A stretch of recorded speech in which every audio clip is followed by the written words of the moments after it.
Bonjour et bienvenue sur NKNK TV. On revient aujourd'hui pour parler rap US. Donc, pour parler rap US, toujours Mehdi. Aujourd'hui, on va parler d'une ex-gloire du rap US qui a eu un destin tragique il y a à peine un mois et qui aujourd'hui sort son album posthume, DMX avec Exodus. Album posthume officiellement, d'après les déclarations de Swizz Beatz, c'est un album qui était déjà bouclé, enregistré, donc c'est pas du bricolage. Après, on a des doutes quand même. J'ai des doutes, il y a une tracklist qui est très chargée, c'est beaucoup de feats, c'est quelque chose qui n'était pas forcément le cas sur les précédents albums de DMX. Il n'y a aucun solo à la lecture de la tracklist. C'est le dernier, je crois. Ouais, ici il y a le trailer, effectivement, le dernier son est un solo, mais sinon on est sur 13 titres, dont 2 skits, 11 titres bourrés de feats, des feats plus ou moins habituels, on a Jay-Z avec lequel il a collaboré plusieurs fois, The Lox évidemment. Après, on a beaucoup de gens qui nous demandent pourquoi ils sont là. Voilà, donc, c'est qui? Bono? Bono. Mais Bono, après, on en parlera peut-être après, mais c'était annoncé quand il a commencé la promo de son album au début de l'année. C'était annoncé comme feat. Mais tu as Usher, tu as Alicia Keys, mais ça paraît un peu plus logique. C'est un peu, ouais. C'est la femme de Swizz Beatz et que Swizz Beatz était visiblement aux manettes de cet album. Mais tu as aussi Lil Wayne. Ouais, Lil Wayne, Snoop Dogg, tu comprends un peu par après le versus. Donc voilà, on va se lancer dans l'écoute avec beaucoup d'a priori. On va essayer de. Enfin, c'est difficile parce que. Bon, DMX est mort il y a un mois. On est pas. C'est une légende. C'est une légende. Mais bon, c'est un album posthume. C'est un album posthume, mais après, on va essayer de mettre de côté tout ça pour vraiment se concentrer sur la musique. On va pas faire les bâtards. On va pas faire les bâtards, voilà. Surtout que. En plus, peut-être il y a un respect quand même. Il y a un respect, mais je sais que t'es pas. De la légende et du. Enfin, de sa mort et du personnage quand même. Je sais que moi j'ai. Une attache. Une attache, c'est un personnage attachant. On en parlera peut-être après. On n'est pas forcément des gros fans de DMX à la base. Non, on peut pas aller jusque-là, mais c'est quand même un monument. Un monument du rap. C'était, il a enchaîné. On l'a écouté quoi qu'il arrive. Il a enchaîné les disques de platine à la fin des années 90, début des années 2000. C'était une des plus grosses stars à l'époque. Il s'est montré discret depuis un moment, avec les problèmes aussi qu'on lui connaissait. Ses addictions à la drogue qui l'ont suivi toute sa vie et qui ont mis fin à sa vie, malheureusement. D'accord. Donc voilà, on lance l'écoute et on vous retrouve après. Et on est de retour après cette écoute, un album assez court, du coup on est en dessous des 40 minutes, 11 titres, plus 2 skits, des morceaux assez courts, des morceaux un peu plus longs, ce qui est facilité par le fait qu'on ait beaucoup d'invités. On est sur un format beaucoup plus court, sur ses précédents albums. Bon, j'ai pas tout en stock parce que la fin de cette discographie est un peu plus douloureuse, mais on était sur du facilement 20 titres à chaque fois sur les premiers albums. Là, on est sur un format court, ce qui, on va rentrer tout de suite dans le sujet, ce qui nous fait dire que l'album n'était pas forcément bouclé. Même vu la composition des sons, etc., on a du mal moi j'ai du mal à y croire, toi aussi.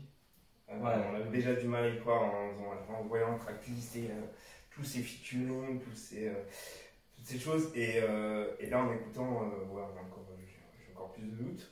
Mais quand même, tu ressens quand même des sons assez récents. C'est bien travaillé.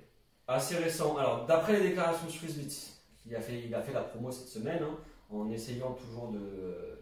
C'est une promo assez particulière, du coup, vu le contexte. D'après ses déclarations, ça serait le versus qu'il a fait il y a quelques mois, deuxième partie de 2020, contre Snoop Dogg.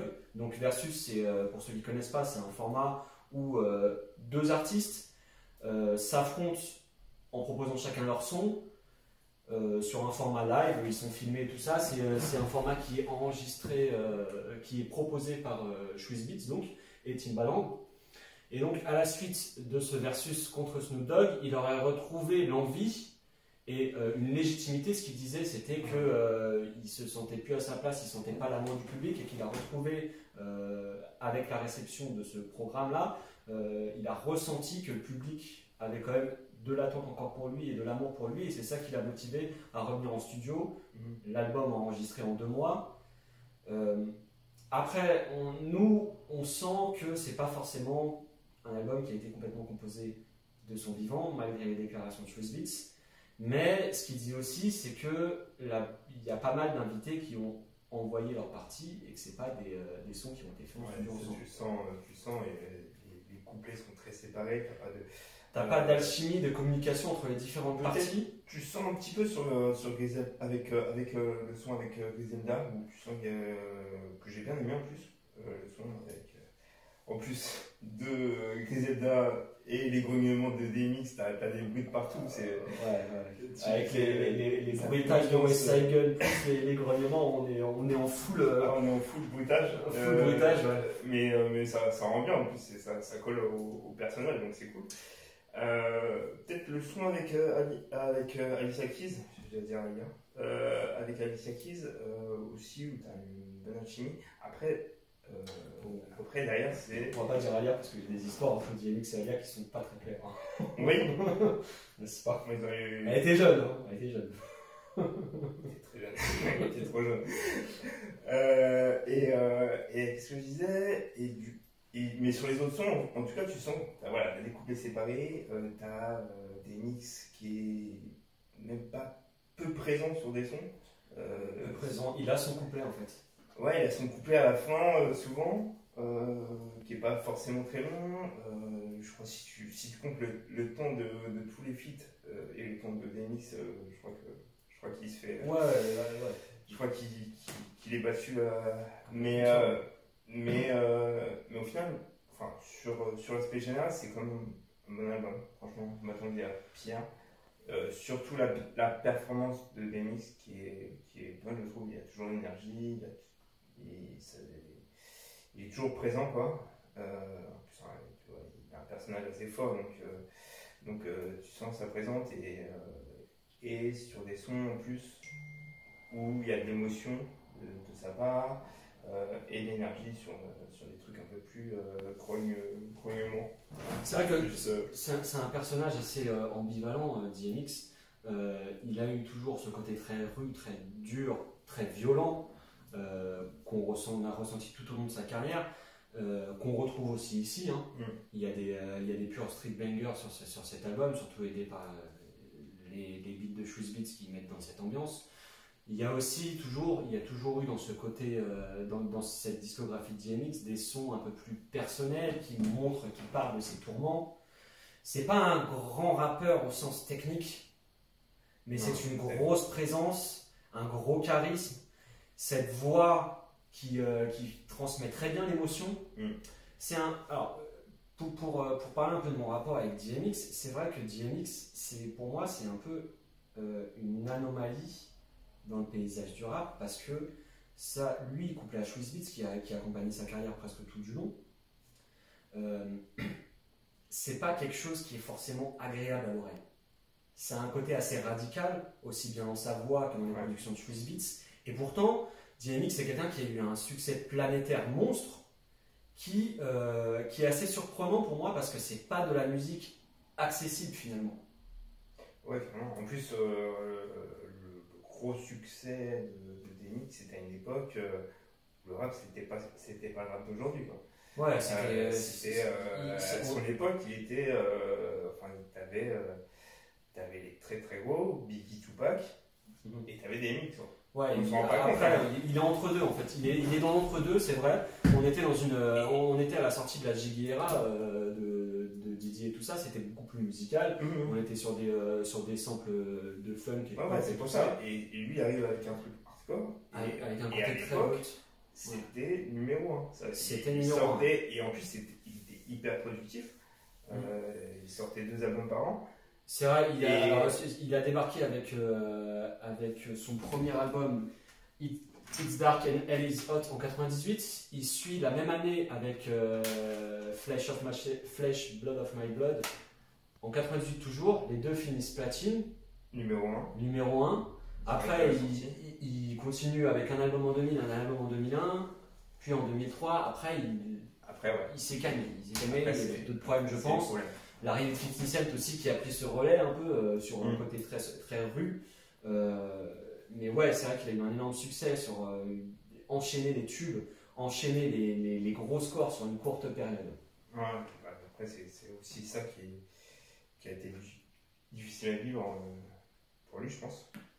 Et couplé à tous ces problèmes de droit. Avec tous les démons qu'il avait. Et après, c'est triste à dire, hein. Ça va être un peu triste ce que je vais dire. Mais finalement, ses consommations, ses excès, c'est ce qui a marqué sa musique. C'est un peu ce qu'on retrouve avec un Eminem, par exemple. Le Eminem sous drogue, il était beaucoup plus intéressant et beaucoup plus de choses à dire, beaucoup plus de matériel pour proposer de la musique. Humainement, c'est très triste de dire ça. Mais musicalement, c'est vraiment ce qui a porté sa musique, ses excès, cet excès d'énergie. C'est pas naturel chez quelqu'un et ça sonne pas forcé chez lui. Ouais, en plus là tu dis, ce qui est encore plus triste, tu peux te dire que sur cet album-là, comme je disais, il a énormément d'énergie, énormément de présence. Et tu peux te dire, peut-être que c'est la motivation de refaire cet album et du coup un petit besoin de punch qui malheureusement l'a achevé, ouais. Mais après, c'est lié aussi à ces démons.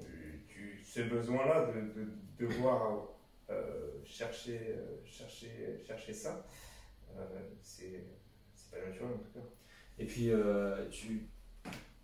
tu as ce côté, paradoxalement, c'est quelqu'un qui est très croyant, qui craignait fortement Dieu. Il y avait là, on se retrouve avec en sortie d'album ce Prayer, mais le Prayer, c'est quelque chose que tu avais sur tous ses albums, il me semble, où il s'en remettait, il priait à Dieu pour les autres surtout, pas forcément pour lui. Il avait cette peur parce que malgré ses démons, cette violence et tout ça qu'il avait, il avait quand même cette peur de Dieu. Donc tu es sur un personnage qui en devient attachant par ce côté-là. Et qui n'est pas forcément le côté le plus connu parce que ces tubes c'était jamais ça finalement. Non. Ces tubes c'était toujours des street antennes et compagnie. Et là on a même un morceau qui finit sur cet album qui sonne hyper glauque. C'est Letter to My Son où il dit qu'il veut qu'il n'est jamais trop tard pour reprendre son rôle de père. En plus on sait qu'il a une dizaine d'enfants, c'est quelqu'un qui a été très productif aussi à ce niveau-là. Qui regrette de ne pas avoir pris le rôle de père, qui a fait des erreurs dans ce rôle-là, surtout lié à la drogue. Il dit j'ai tellement pris de drogue que ça t'a dissuadé toi de prendre de la drogue. Il s'adresse à un de ses fils, ou à tous ses fils, je ne sais pas trop. Et puis derrière ce destin tragique où il finit mort suite à une overdose. Et ce son sort après, c'est vrai que c'est un côté très glauque, mais c'est un son très touchant aussi. Oui, en même temps, je pense que c'était important de le mettre. C'était important de le mettre. C'était important de le mettre en plus. Ouais. Non, après, il n'était pas. Ouais. Après, si on doit parler un peu de la liste des invités, DMX, comme je disais, ça n'a jamais été un très grand rappeur. On retrouve son énergie, son charisme, mais c'est vrai que quand tu le vois ne pas habiller les sons, il y a ces petites gimmicks qui sont toujours là, hein, mais tu le vois pas très poussé quand même. Pas très poussé. Je pense que tous les arrangements, au moins si l'album n'a pas été à moitié fait après sa mort, il y a au moins les arrangements qui n'étaient pas faits, l'habillage qui n'était pas fait, et c'est vrai que tu as du mal à le sentir s'imposer sur les sons.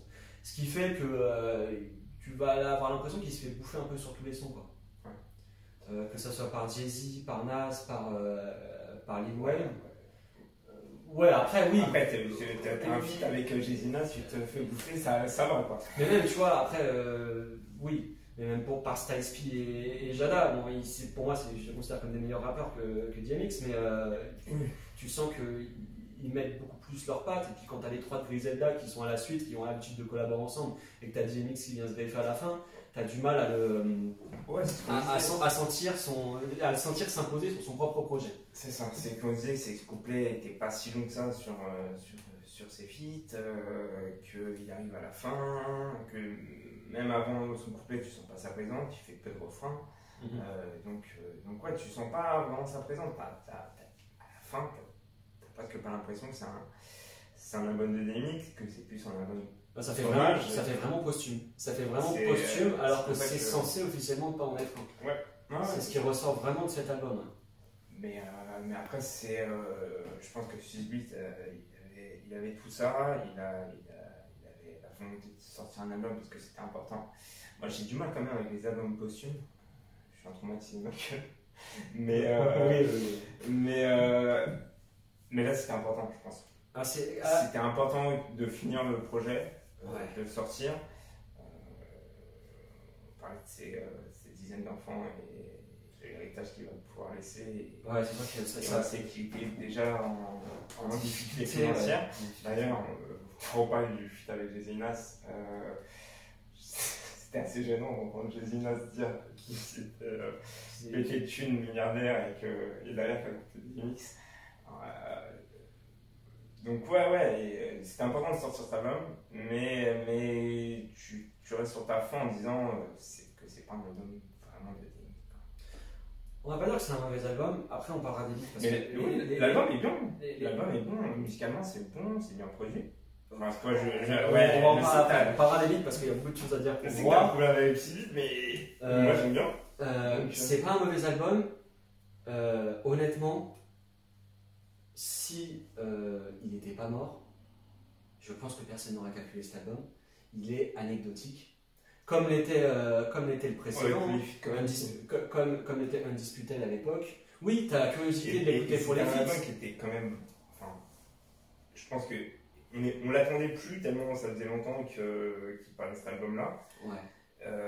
Mais il y avait quand même cette empreinte de DMX et cette volonté d'entendre de le entendre quoi. Mais tu vois, c'est un peu comme quand j'ai écouté le dernier album de Busta.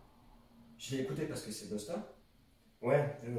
Écouter une fois, après je me vois pas revenir dessus parce que il y a des chansons qui sont sympas, mais t'as pas envie d'y revenir, c'est pas marqué. Ouais. Déjà, il n'y a plus le côté superstar et marquant et l'apport quand il a débarqué, mais aussi forcément tu te dis que c'est ce qu'il a fait en moins bien. Donc tu n'y reviens pas. Ouais. Oui, non, mais parce que là c'est un peu le problème de beaucoup d'anciennes gloires. Hein. Là on disait pour DMX que c'est surtout dû au fait que ça fait 10 ans qu'on n'avait pas entendu. C'est 2012. Il était bon, il avait l'énergie, il était encore là. Mais après, dans le style et dans ce qu'il apporte, c'est rien comparé à ce qu'il faisait avant. Quoi. Enfin, ça se renouvelle pas, c'est pas. C'est du DMX. Tu l'as déjà entendu, tu l'as déjà entendu en mieux. Et du coup, avec la comparaison, forcément. Et à une époque où ça t'avait marqué, quoi. Enfin, à l'époque, t'écoutais un son de DMX, déjà t'étais marqué par sa voix, t'étais marqué par sa présence.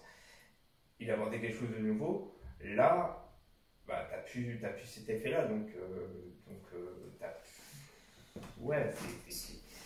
c'est moins intéressant. C'est vrai que quand tu compares avec d'autres gloires des années 90, 2000, tu prends un Nas, il a quand même réussi. Bon, Nas en plus c'est toujours un excellent rappeur, donc tu prends toujours du plaisir à écouter ce qu'il a proposé, mais il a quand même réussi un minimum à se renouveler. Même sans être complètement à la tendance, hein. D'ailleurs il fait ces albums qui ne sont pas qui sont à complètement. Jay-Z c'est pareil, il arrive à se renouveler pour rester relevant même aujourd'hui. Après tu prends des mecs comme 50 Cent pour la même période à peu près, il sort des albums aujourd'hui, ça sera le même effet. Busta ça a été le même effet sur son dernier album. Ils n'ont plus. Après la liste elle est très très très limitée quand même. 50 Busta, moi je les mets pas dans cette liste là, tu vois. C'est un peu pareil, franchement. Tu vas pas forcément écouter, ça va pas forcément être très écouté. Mais c'est pour ça que c'est exactement comme ça. Je les mets dans la catégorie de DMX plutôt. Tu vois oui, d'accord. C'est à l'inverse de Nas et Jay-Z, je les mets plutôt côté DMX. C'est pour ça que. Où aujourd'hui, ça prend pas. Ça prend plus.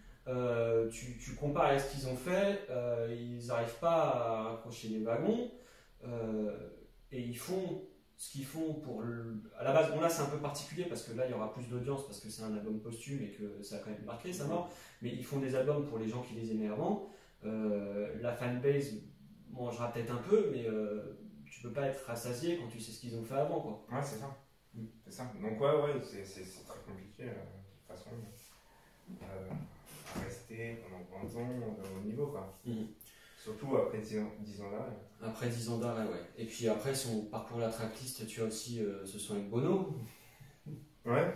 Très surprenant, mais c'était un album qu'il avait déjà, un son dont il avait déjà parlé en interview. Dans les premières interviews qu'il avait fait quand il a lancé l'album, au début de cette année, il en avait parlé chez Nori, dans son, je sais plus comment ça s'appelle, son émission où ils sont tous bourrés là. Ils se montent la gueule. Et ils en avaient parlé, et donc de son avec Bono, donc ça, étrangement, c'est pas un son, c'est un son qui avait été fait avant. Après, cette formule, moi, avec ce chanteur pop, c'est un peu comme je te disais, quand on l'a écouté, ça me fait penser au Forever Young sur le Brooklyn Free. Bah, c'est des sons, t'as l'impression de les avoir déjà entendus quoi. Ouais, dans la formule, je trouve pas ça très intéressant. C'est pas des sons qui marquent. Tu as aussi, il recale en dernier son, Prayer, donc, si j'ai bien compris, il y a Kanye West qui est crédité, mais c'est juste DMX qui parle, enregistré en live. Si j'ai bien compris, c'est un extrait de son passage dans les Sunday Service il y a 2 ans. Ouais, après, c'est pas. Pour moi, c'est un outro. C'est un outro. Voilà, si l'album n'était pas un album posthume, on n'aurait pas eu ça. Tu vois, je pense que ça a été rajouté en disant, voilà. Mais ça fait fond vite fait l'album en fait. Tu te retrouves avec très peu de choses finalement, rapidement. Ouais. Bah, c'est un même cours après, vu le contexte, c'est un peu normal. Paraît-il que Shoes Beats a scrappé des sons. Ça devait être plus long. C'est pas plus mal que ça soit aussi court que ça parce que. Ça densifie le truc et au final, t'as pas de mauvais titres, vraiment. Ouais. T'as pas de trucs vraiment jetés. T'as pas de trucs exceptionnels non plus, hein, mais rien de marquant, pas de son. Après, ouais, il y a quand même. On va rentrer dans le parti, on va rentrer sur les beats. Il y a quand même. Il n'y a rien acheté. Les beats de Shoes Beats, c'est 1 sur 10 pour moi depuis le début de sa carrière. Ça marche 1 fois sur 10. Ouais. Et c'est sûr que quand tu l'as sur tout un album, puisqu'il produit presque tout, tu as un peu de Damon Porter de ex-D12, pour ceux qui ne situent pas le personnage. Tu as donc Kanye West qui est crédité sur le dernier, mais sinon c'est Shoes Beats. Quand il est accompagné sur That's My Dog, par exemple, je trouve que le beat fonctionne bien. Même si j'ai l'impression d'avoir déjà entendu, étrangement, si quelqu'un peut me donner peut-être la référence, le beat a déjà été utilisé. Il est accompagné d'Arab Music, on sent vraiment la musique la patte de musique d'arabe. D'Arab Music, hein. Oui, c'est son nom. C'est son nom. Je dis pas, il me dit. Oui, bah oui. Là, on sent sa patte et moi je préfère écouter ce qu'il fait lui, même si c'est toujours un côté très agressif, très NPC. C'est très clivant quand même. Mais c'est vrai que bon, quand tu sens que c'est Shoes Beats qui mène le beat, franchement le son avec Nasset Jay-Z, le beat est ignoble. Ouais, non mais après c'est comme je disais, c'est clivant.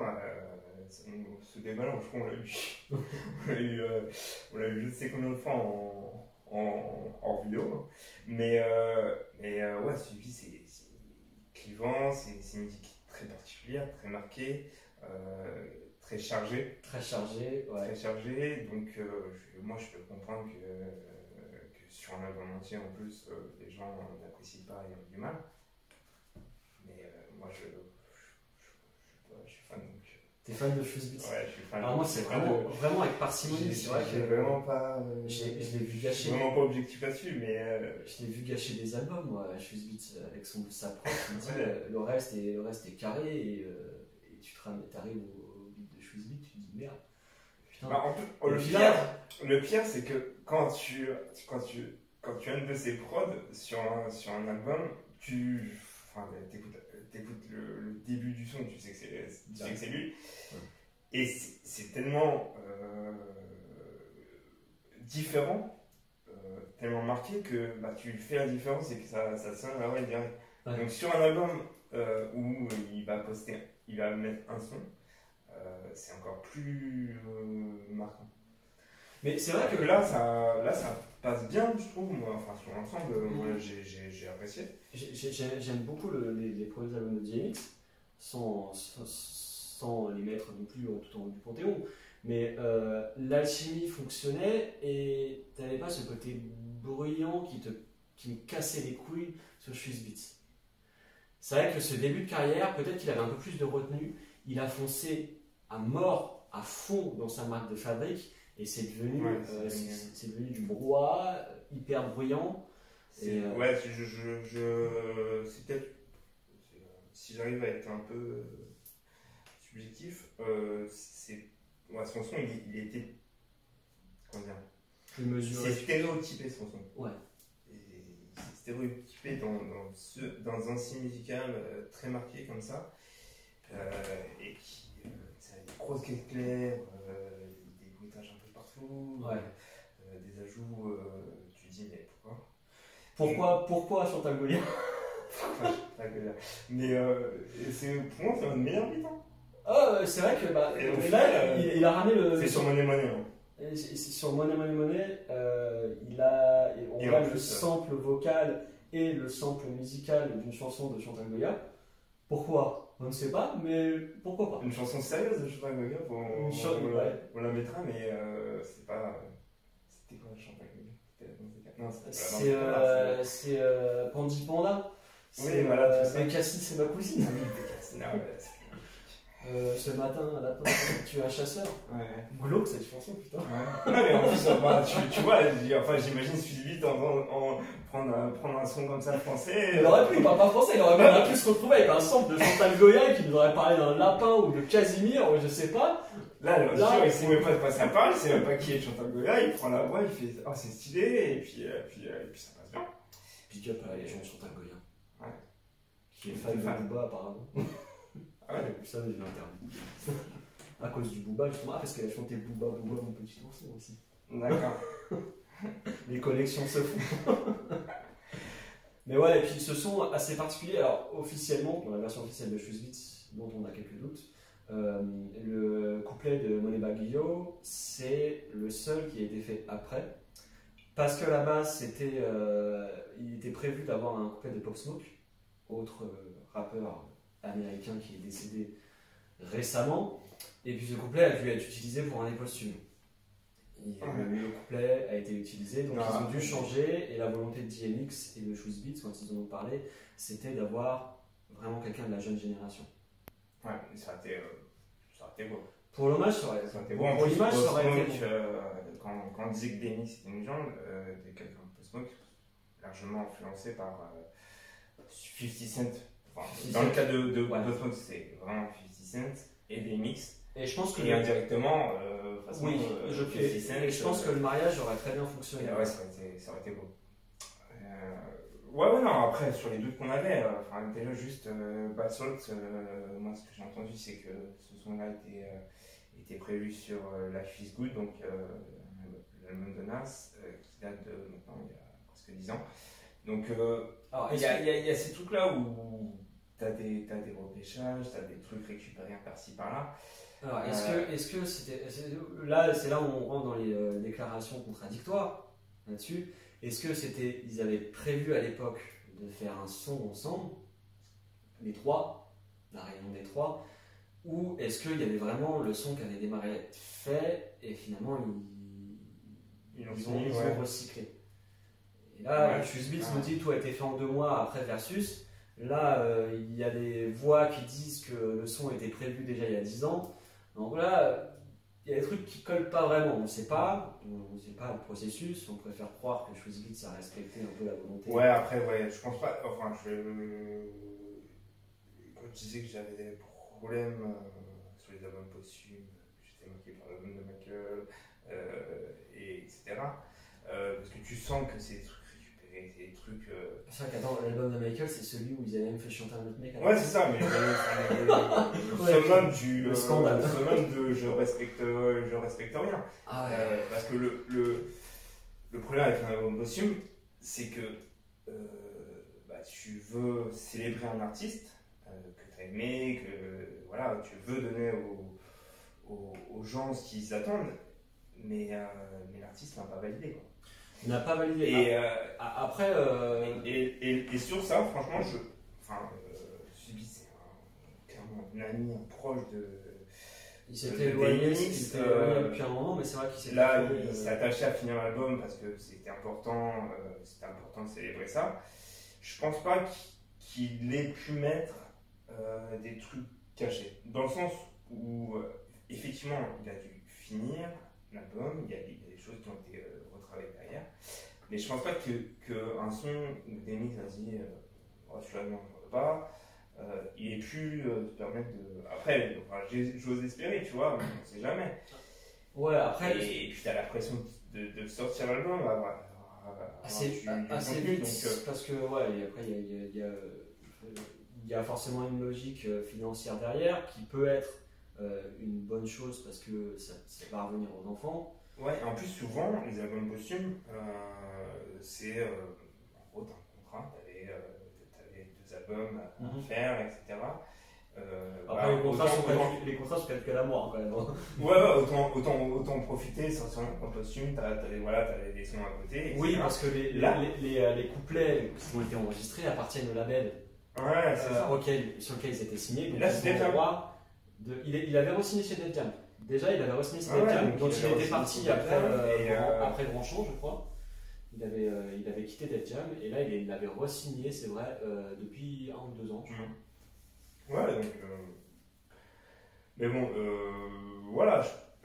Enfin, ce qui me rassure cet album-là, c'est que Swizz Beatz est derrière, qu'il a suivi le truc et que je pense qu'il essaie de respecter mieux. Et son but, c'est de respecter au mieux la volonté des mix. Donc, pour ça va. Pour revenir sur ce que tu dis par rapport à sa relation avec Swizz Beatz, clairement, la direction musicale, c'était vraiment un projet à 2. C'est ce que j'ai compris, et ça se sent, Swizz Beatz, il est crédité partout, je pense qu'au moins il a fait des arrangements sur les sons qui ne ressemblent pas.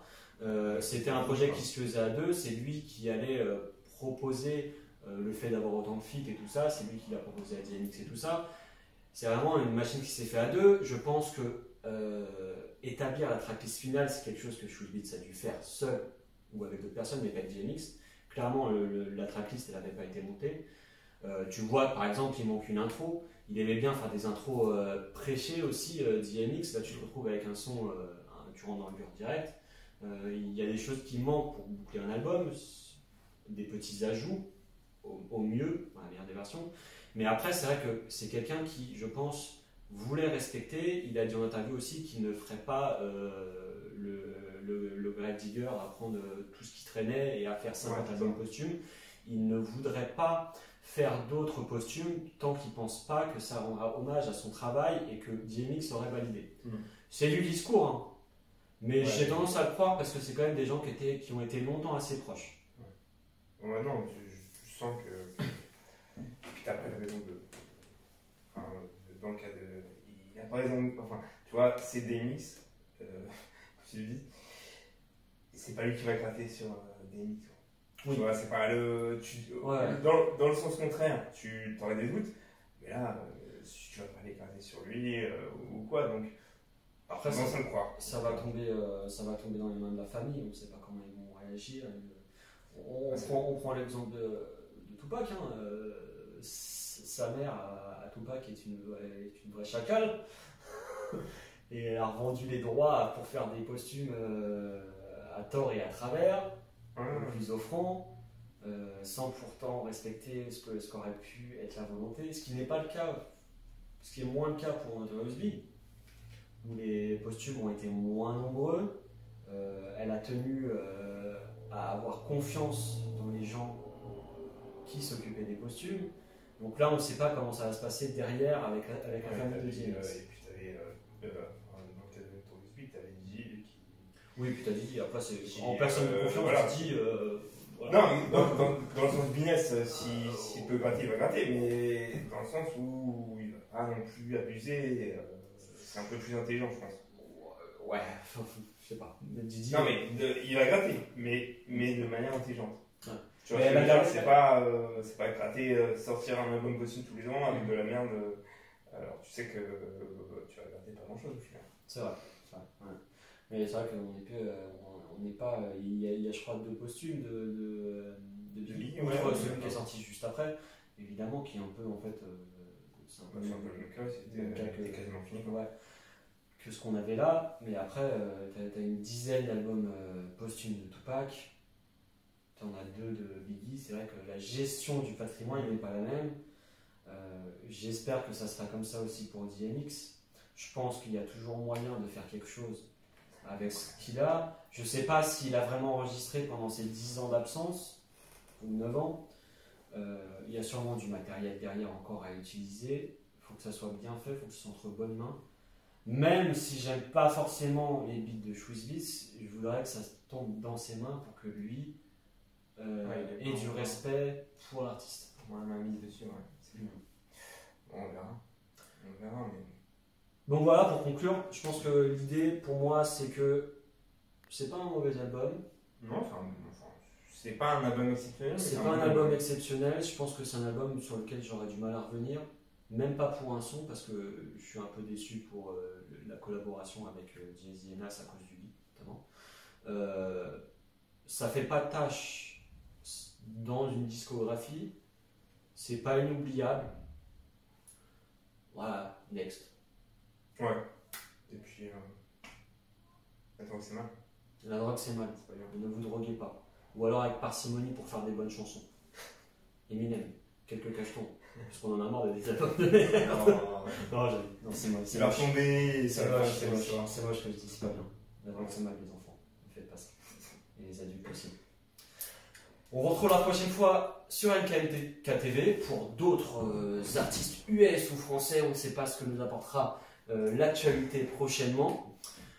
N'hésitez pas à commenter, à liker, à vous abonner. Allez nous voir sur Twitter, sur Instagram. Et à la prochaine.